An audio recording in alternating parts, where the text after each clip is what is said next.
2024-এ নরেন্দ্র মোদীকে আমরা ভারতবর্ষের চেয়ার থেকে সরাবই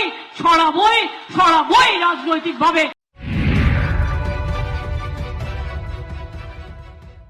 नमस्कार, इन खबर में आपका स्वागत है।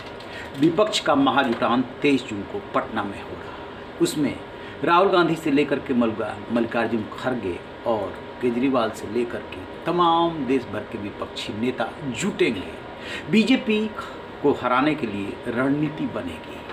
उससे पहले पश्चिम बंगाल में पंचायत चुनाव चल रहा है। 8 जुलाई को चुनाव है, 11 को रिजल्ट घोषित होगा। लिहाजा पश्चिम बंगाल की राजनीति काफ़ी गर्म है, क्योंकि वहाँ पर गर्मी की ही राजनीति होती है। कोई छोटा या बड़ा चुनाव हो और पश्चिम बंगाल में हिंसा न हो, ऐसा हो नहीं सकता।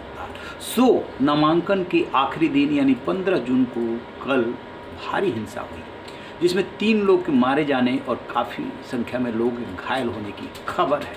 माहौल जब गरमाया तो चुनाव की व्यवस्था को लेकर के मामला पहुंच गया हाई कोर्ट यानी कि कोलकाता हाई कोर्ट ने पहले 7 जिलों में केंद्रीय बलों की तैनाती का निर्देश दिया था, लेकिन जब उसे पता चला कि उस दिशा में अभी कदम ही नहीं बढ़ाया गया तो नाराज़ होकर के उसने पूरे पश्चिम बंगाल में केंद्रीय बलों की तैनाती का आदेश दे दिया। अब जो है ममता बनर्जी रिव्यू पिटीशन लेकर के उनकी सरकार पहुंची है कि इस पर पुनर्विचार किया जाए, क्योंकि जैसे ही केंद्रीय बलों की तैनाती की बात आती है ममता बनर्जी भड़क जाती है। अब सिर्फ इतनी ही बात नहीं है नाराज़गी की वजह, दूसरी तरफ कहीं ना कहीं वो कांग्रेस से भी नाराज़ दिख रही है। क्यों?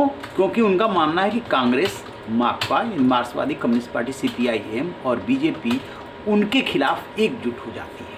अब अंदर कितनी ये बात सही है ये तो वही बेहतर बता सकती है। तो साथ में उन्होंने कांग्रेस को चेतावनी भी दे दी है। सुनिए वो क्या कह रही है। पंचायत निर्वाचने 4 জনের জামানত বাজেয়াপ্ত করে দিন।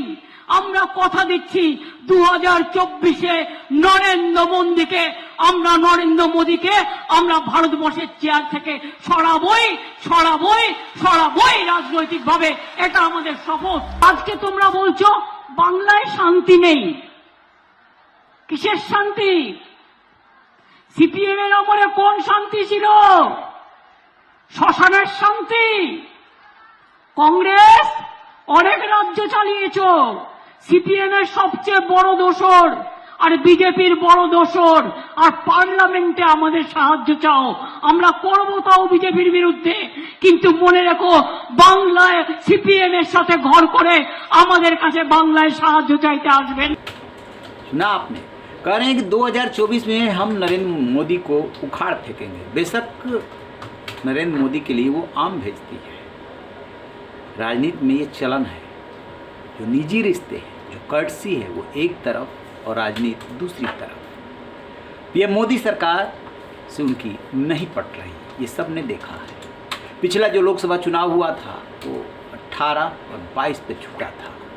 इस बार भी चुनाव सामने है और पंचायत चुनाव जो हो रहा है उसे सेमीफाइनल के तौर पे समझ लीजिए, क्योंकि वहाँ पे लड़ाई तो ममता बनर्जी की पार्टी TMC और बीजेपी में ही है। कांग्रेस और CPM भी अहम भूमिका निभाती है। इसी को लेकर के वो बरस रही हैं कि कांग्रेस हमारा समर्थन मांग रही है। अलग अलग राज्यों में उस सरकार में आ रही, हम समर्थन करने को तैयार हैं। लेकिन पश्चिम बंगाल में यदि कांग्रेस ने CPM और बीजेपी से मिल करके उनके खिलाफ चाल चली तो फिर वो साथ नहीं देंगे। यानी कि काफ़ी गुस्सा है कांग्रेस को। वो भारी मन से ही यदि समर्थन कर रही है तो कर रही है।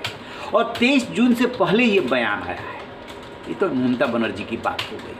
अब दूसरी तरफ जरा गौर कीजिए कि जो आम आदमी पार्टी के संयोजक और दिल्ली के मुख्यमंत्री अरविंद केजरीवाल जिस दिल्ली में रहते हैं वहीं पे रहते हैं कांग्रेस के अध्यक्ष मल्लिकार्जुन खड़गे और कांग्रेस के पूर्व अध्यक्ष राहुल गांधी।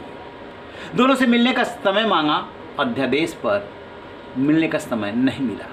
23 जून को पटना में मंच पर मल्लिकार्जुन खड़गे और राहुल गांधी दोनों नमूदार होंगे और इधर से अरविंद केजरीवाल भी रहेंगे।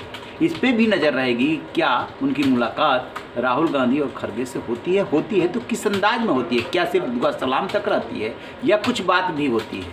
कांग्रेस आम आदमी पार्टी को सपोर्ट करने को हरगिज तैयार नहीं है, क्योंकि वो बहुत अच्छी तरह से जानती है कि जहाँ जहाँ कांग्रेस कमज़ोर हो रही है उसके वोट बैंक को आम आदमी पार्टी अपनी तरफ खींच रही है। दिल्ली से लेकर के पंजाब तक गौर कर लीजिए, कांग्रेस कमज़ोर हुई, उसके वोट बैंक पे आम आदमी पार्टी ने कब्जा किया। दोनों दलों के कांग्रेस नेताओं का, दोनों पंजाब और दिल्ली दोनों जगहों के कांग्रेस नेताओं का भारी दबाव है अपने हाईकमान पर कि अरविंद केजरीवाल से न सिर्फ दूरी होनी चाहिए बल्कि दूरी दिखनी भी चाहिए। अरविंद केजरीवाल कांग्रेस के लिए बहुत घातक है।